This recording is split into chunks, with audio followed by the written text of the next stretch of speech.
Welcome back, everybody. And if you watched the video of the unboxing that I did earlier, you will notice that I said that I would do a deck profile on which deck that I thought was best.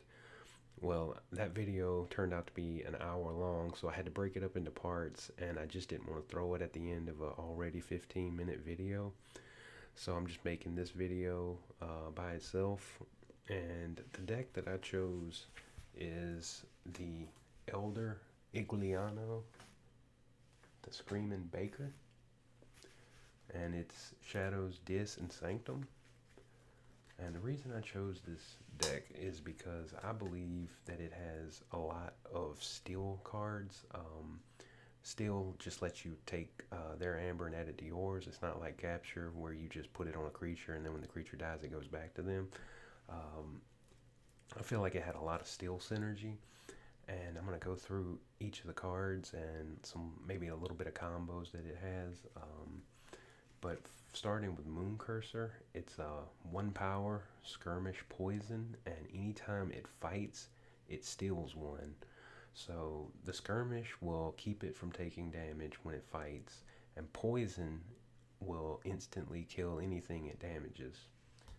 And we have 2 of those in the deck. And it has 1 urchin, which is elusive. The first time this creature is attacked each turn, no damage is dealt, so they have to attack it twice to do damage to it. Sorry, I was just checking the focus of the camera. But it also has a play, and you steal 1. And another good thing about this deck is it has 3 Shadow Selves. And Shadow Self deals no damage when it's fighting, but anything that is its neighbor, the damage that the neighbors take go to Shadow Self. And that's just really good because it counts for any house. So if I had a Sanctum or a Disc creature beside it, just because they're not specters, the damage that would be dealt to them would go to him instead. And there's 3 of those, which is really good synergy. And this upgrade card, which target creature gains when it reaps, it steals 1, combos really well with the 3 Shadow Cells because they can't fight. They don't do damage when they fight.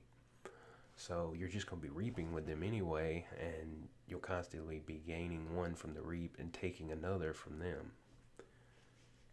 And it's got 1 Restless Whispers. Deal 2 damage to a creature. If this damage destroys that creature, you steal 1, and you get an amber. Nerve Blast. You steal 1, and if you do, you deal 2 damage to a creature. Ghostly Hand. You gain 2 amber just for playing it. And if your opponent has exactly 1, which is definitely possible because you're stealing so much from them, then you can take 1 of their amber. So that this is a potential 3 amber gain card, and there's 2 of those. And Bait and Switch is obviously one of the really strong shadow cards. You always want to see this in your shadow house in any deck because it allows you to steal multiple amber. It's going to vary obviously because you steal 1 and then you repeat it for ever how much your opponent has. Say they have 5 amber and you have 2, then you'll steal 1, they'll have 4, you'll have 3, then you'll steal another one, and you do that until you have either more than they do or equal. And getting into the Sanctum cards, it's got a Staunch Knight, which gets +2 power if it's on a flank, and it has 2 armor. A Protectrix, where when it reaps, it fully heals a creature, and if you do, that creature cannot be dealt damage for the remainder of the turn. And I didn't even go over this card when I unboxed it. I just wasn't paying attention or something. I went back and watched the video, and I just completely skipped over it. But this effect is amazing. You play it, and you destroy an enemy creature, and you repeat this effect as long as your opponent still controls more creatures than you do. So you play it if you play it and it's the only card you have out, the only creature card, and they have 7 creatures, then you destroy 6 of theirs because you would destroy it. You would destroy 1, and they would go down to 6, and then they would go down to 5, 4, 3, 2, and 1 till they finally didn't have more than you. Gray Monk. Each friendly creature gets +1 armor, and that counts across all houses because it just says each friendly creature. And every time it reaps, you heal 2 damage from a creature. Commander Ramil. His is just a reap, and you get to use a friendly non-sanctum creature. Any card that lets you use a creature out of house, I feel like is a really strong card because it just allows you to open up your plays even more. And onto the artifacts. Whispering Reliquary, you get to return an artifact to its owner's hand. This is a really good artifact just for the fact that artifacts come into play tapped. Therefore, if they play an artifact, it comes into play tapped, and you use this action, and you return an artifact to its owner's hand. And then they play it again, it comes into play tapped again. So you just can repeatedly do this.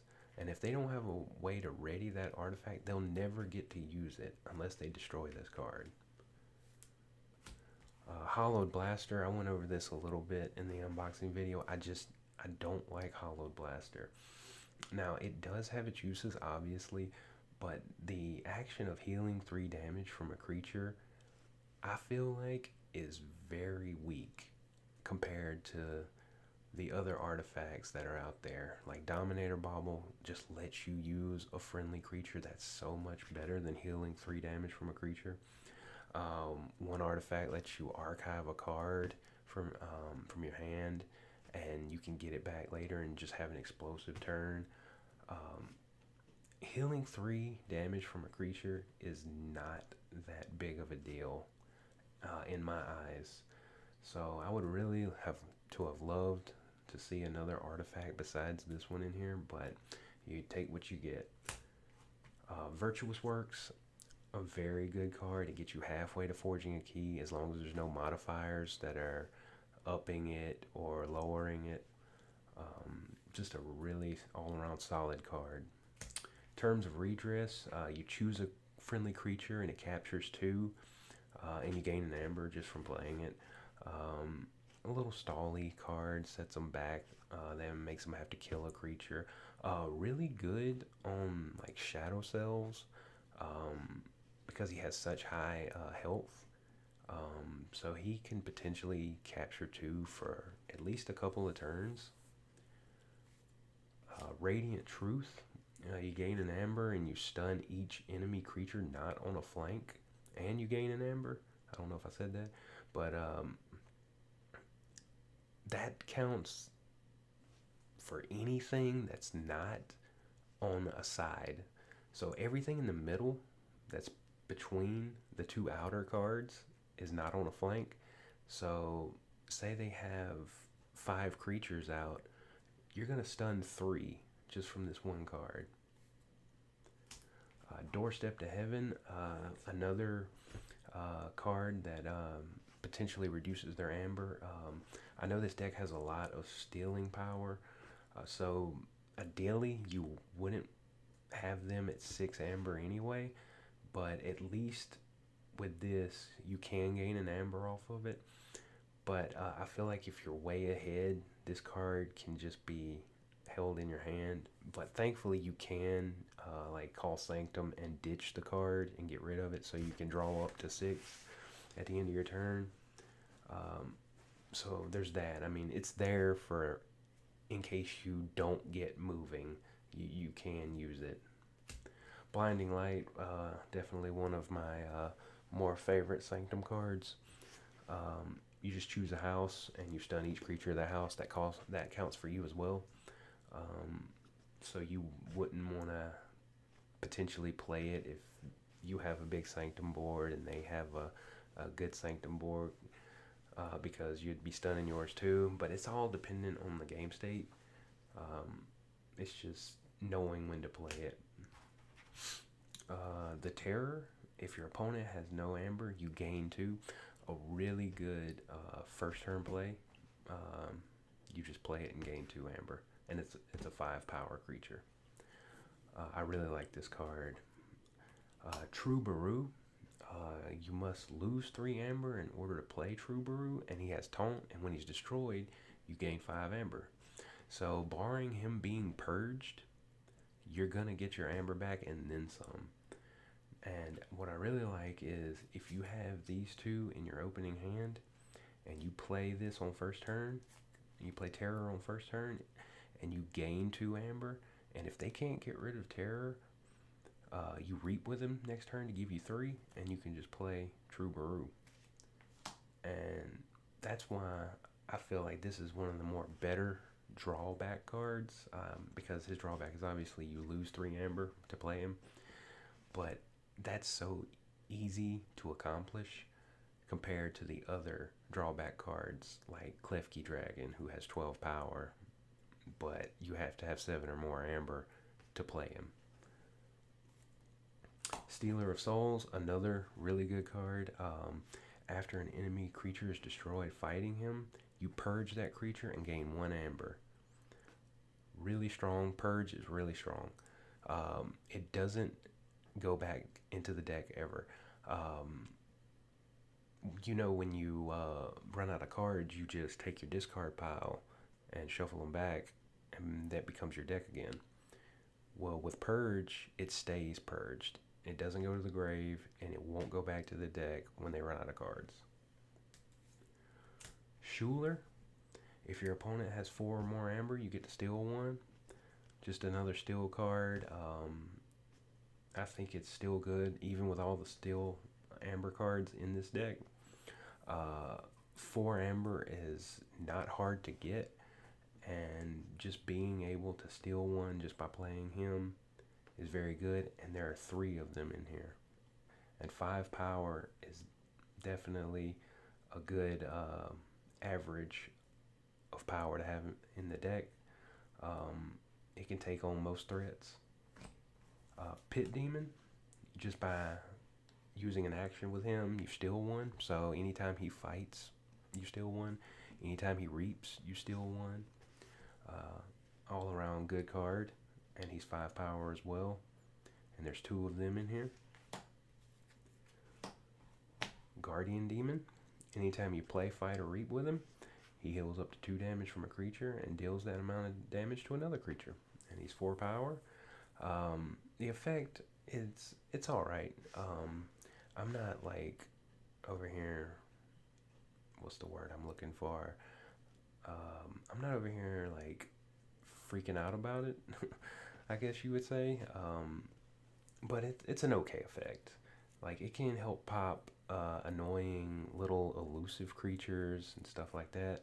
And the heal too, it's alright, I guess. Dominator Bauble lets you use a friendly creature. So in a dis turn, you can use your Sanctum or your Shadows creature with this. I always want to see this. I wish this had another copy in it, but sadly it does not. Fear, I'm definitely not hype about this card at all. You don't get an amber for playing, and I really think you should. You just return an enemy creature to its owner's hand. Not exactly that strong, because they can just play it again. Of course, there's always the, like, yeah, they may not want to go into that house again aspect to it, but I just don't like giving my opponent back stuff they already have. And finally, to round it out, Control the Weak. Really strong card in this. You gain an amber, you choose a house on your opponent's identity card, and they must choose that house as their active house on the next turn. I would love to have saw 2 copies of this.